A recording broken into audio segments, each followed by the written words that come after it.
as long as 3 is in the domain. Is 3 in the domain? Because if you say no, it's not, then I cannot plug it in. But if you say yes, it is in the domain, then I will plug it in. Is 3 in the domain of this function? It's not, so you can't plug it in. So what function will be what function value will create a problem here? What function value will create a problem here? What value of x will create a problem? Exactly 2, not 3. 3 is not a problem, right? So this tells us that x cannot be 2. 3 is in the domain. So 9 minus 8 is 1. 3 minus 2 is 1, so the limit is 1. Is this clear to everyone?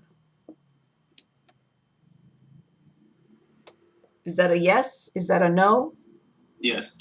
Perfect. Can you actually repeat that? I'm sorry. Yes. Yes. So the value that x cannot be is x is not equal to, right? Is that clear? Yeah. So because it's a rational function, I'm allowed to plug it in as long in order to determine the limit, as long as a is in the domain. Since a is in the domain, I just plugged it in. 9 minus 8 is 1. 3 minus 2 is 1. 1 over 1 is 1. Is that okay? Yes, thank you. Perfect. Okay, let's take a look at other situations. So, for example,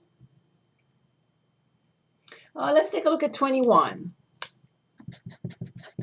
Don't expect that all of them would be that easy, right? So limit Sx approaches 1 from either side from x squared plus 5x minus 6 divided by x squared minus 1. Okay. Now, is 1 in the domain of this function? If you say yes, then I'll blindly plug it in and I'm done.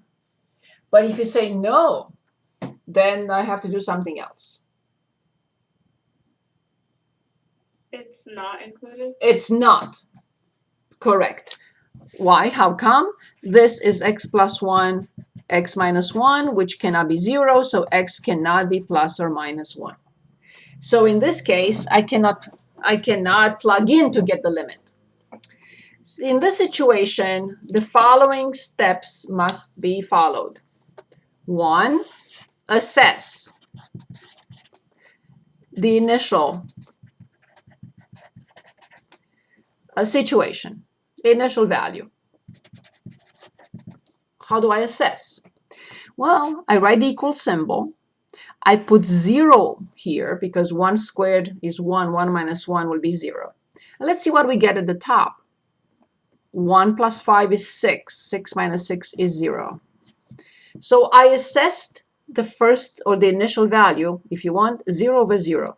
0 over 0 as initial assessment has hope. What do I mean by that? The limit may exist. It has hope. I'm not saying the limit exists. I'm saying the limit may exist. Okay. If the limit may exist, then I move on in this situation to step number 2. Factor and completely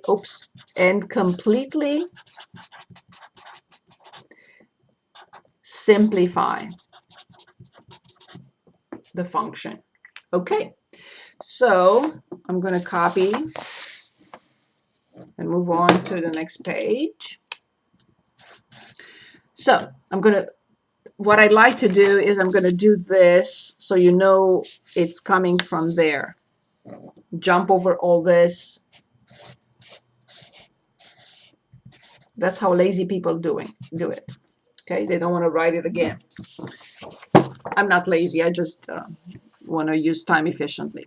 Okay, so we already have the factor form of the denominator. Can anyone give us the factor form of the numerator, please? Can anyone factor the numerator for us? Would it be parentheses x plus 6?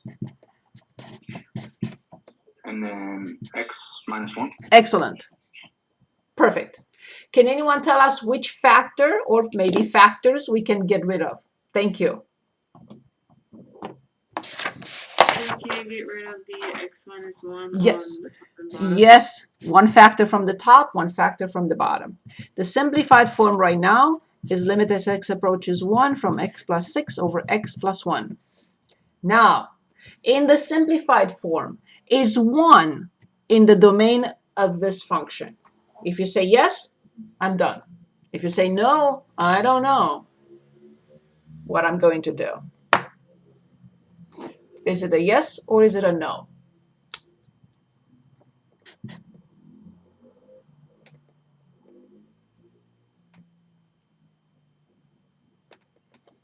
Is 1 in the domain of this function? Yes. Yes, it is. We're not getting 0 in the denominator. 1 plus 6 is 7. 1 plus 1 is 2. Done. So this was a lucky case. The 0 over 0 turned out to be 7 halves. 0 over 0 is a very special case. It's called indeterminate case. This is not undefined. Undefined.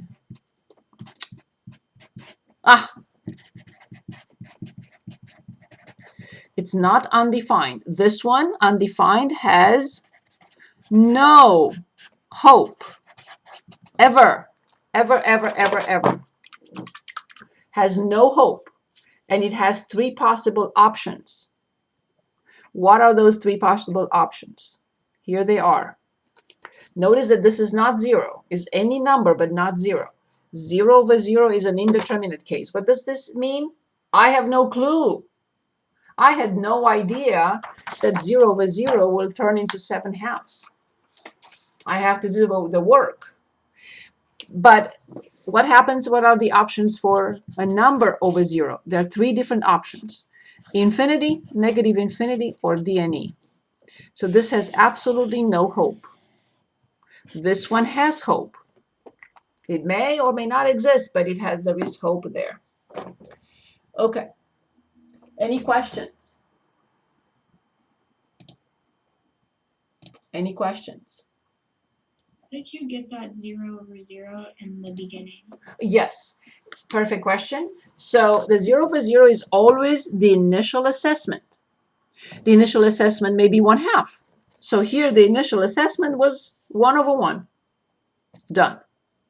Here the initial assessment was 4. Done. But here the initial assessment is 0 over 0, which is a situation that has hope, but it needs a lot of work. And what is the step in this case? Factor and completely simplify. So I went through the steps of factoring and then simplifying, and that's how I got the limit. Is that better? I kind of am confused on how you figured that the assessment was 0 over 0. 1 squared minus 1 is 0. 1 squared plus 5 minus 6 is 0.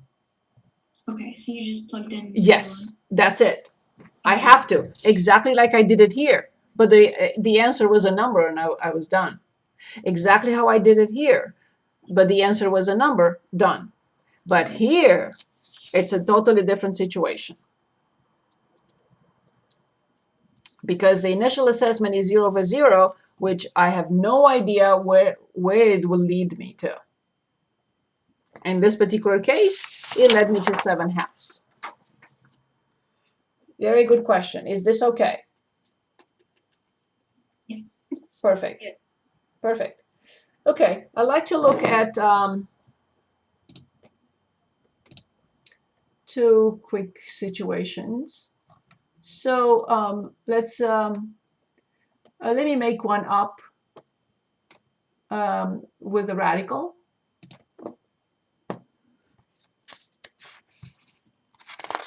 Because I think that those are a little bit, we have to look at the domain of a quadratic expression under a square root, so it requires a lot of explanation there.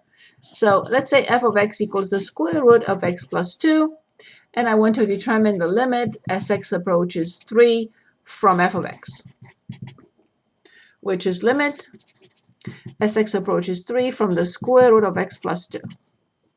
Is 3 in the domain of this function? First of all, how will I write the domain of this? What is the condition that I have to write in order to find the domain?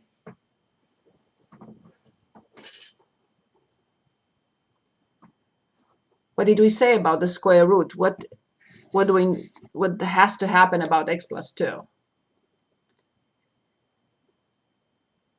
X plus 2 must be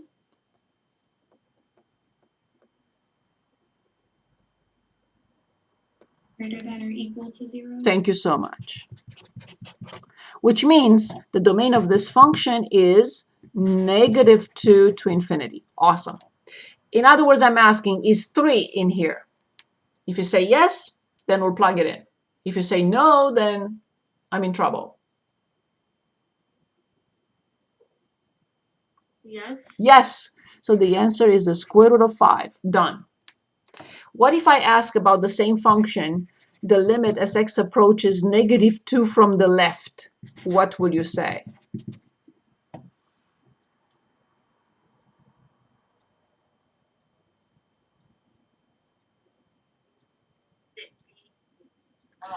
X plus 2 is less than or equal to 0? -2 from the left is not in the domain. So the answer is D and E. -2 from the left is on this side. So -2 from the left is not in the domain. What if I ask limit as x approaches -2 from the right? What will you say?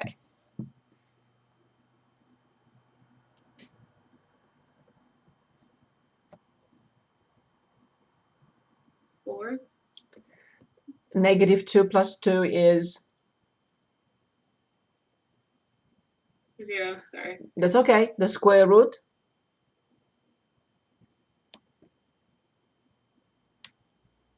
The square root of 0 is? 0. Excellent. Now, final question here. What if I ask the limit as x approaches -2 from either side of the square root of x plus 2? What will you say? Does not are undefined. Of course. It does not exist. Correct. I'm a little confused because it's a bracket, so isn't the -2 included on the Of left course, side? because I have the greater than or equal to. I am allowed to have the square root of 0. So wouldn't -2 on the left side be in the domain? No, -2 from the left is here. It's not here. It's here. -2 from the left with numbers smaller than -2. Okay. -2 from the right is with numbers larger than -2. Better? So if it was like a -3 in the domain and then it asked for -3 from the left, that also wouldn't be included Correct. in the bracket? Okay. Yes, because it's from the left. Okay. So this is the point and to the right, but not the point and to the left. Correct. Okay, one other one that I'd like to look at, and then we can move on, is something like this. Let's say 35. So we have limit as x approaches infinity from x squared plus 2x plus 3 divided by 3x squared plus 5. This is not a very friendly type of problem because it requires a few steps, a few good steps. Okay, so first of all, remember we always have to go through the initial assessment. Always have to have something above the equal symbol and something below.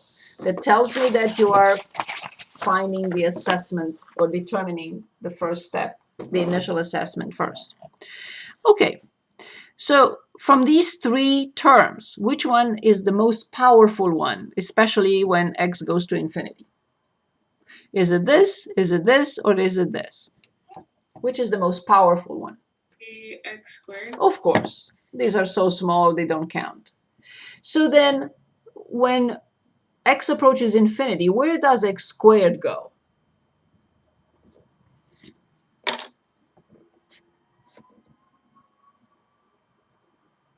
To 0. If you square infinity,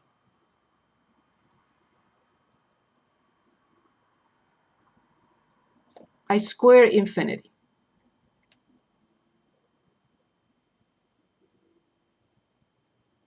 If you square 100, do you get 0 or you get a large number?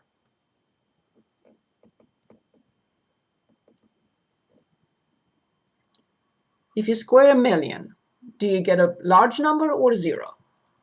A large number. Exactly. The same concept applies here. Well, remember we said that 0 over 0 is an indeterminate case. Well, so is infinity over infinity. So this is the second indeterminate case. So 0 over 0 and infinity over infinity are indeterminate cases. Okay? In other words, I don't know what to expect. Anything, really. It can be DNE, it can be 0, it can be 1500. I don't know. It's indeterminate. I have to do the work to find out what it is. So I'm going to jump. Lazy. No, I just don't want to write it again. Okay. So this is what we need to do. Can anyone tell us the degree of the top and bottom? I think everybody knows the degree is what?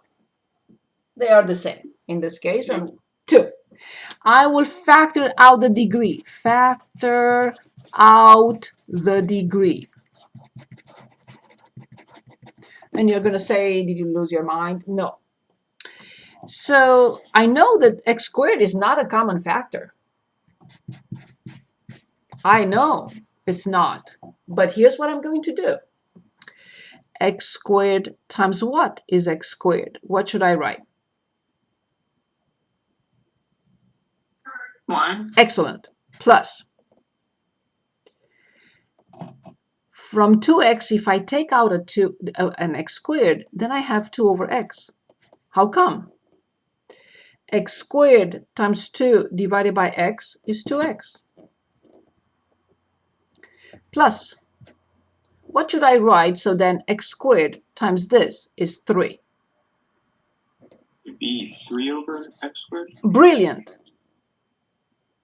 Because x squared times 3 over x squared is 3. So in other words, I'm telling you that you can factor out anything from anything you want as long as this quantity takes you back. Yes, it does take me back. X squared times 1 is this. X squared times 2 over x is this. And x squared times 3 over x squared is definitely that. So I'm on the right track. I'm allowed to do this. The same thing here with 3 plus 5 over x squared.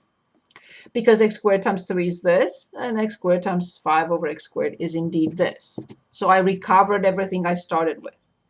But the whole idea here is to remove the problem. I removed the problem. I removed x squared from the top and from the bottom. And you can say, okay, fine, now what? Very simple. If you remember, when we looked at the limit of 1 over x as x approaches infinity, we said it's 0. So then this will be 0, because it's the limit of 2 over x. 2 divided by something huge goes to 0. So the same thing here. This one goes to 0. This one goes to 0. It's 5 over huge. 5 over huge goes to 0. So then what is the limit? If this is 0 and this is 0, what is left? 1 over 3. That's it. Exactly. The limit is 1/3, which means y equals 1/3 is the horizontal asymptote for that function.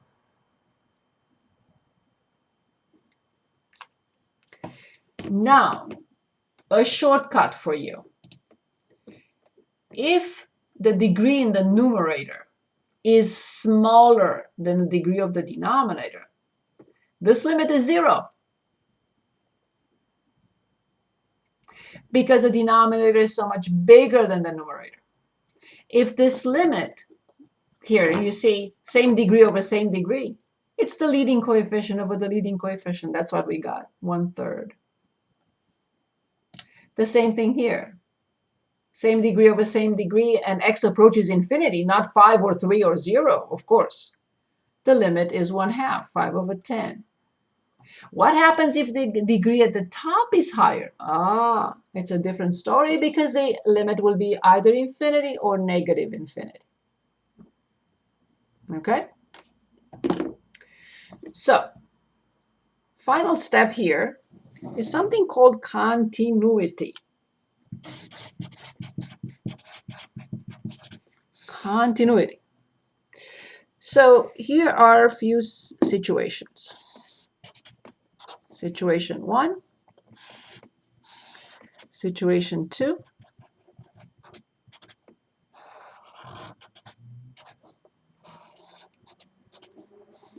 situation 3,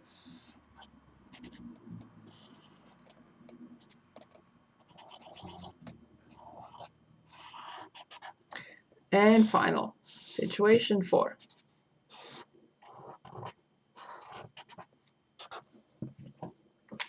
We say a function is continuous if I can draw it without taking my marker off the paper. Continuous.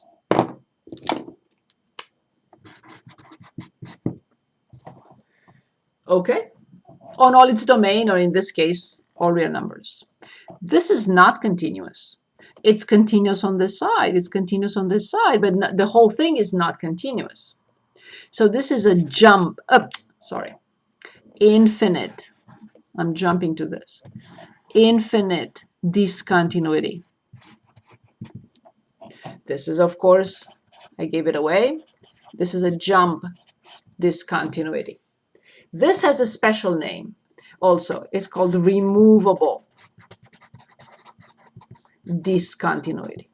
It can be removed by a simple point. Here I cannot remove the discontinuity. I need infinitely many values to remove it. Here I cannot. I need infinitely many values to remove the discontinuity. But here I just fill it in if needed. That's why it's called removable. So let's look at a few graphs about continuity. So is this function discontinuous, or is continuous everywhere?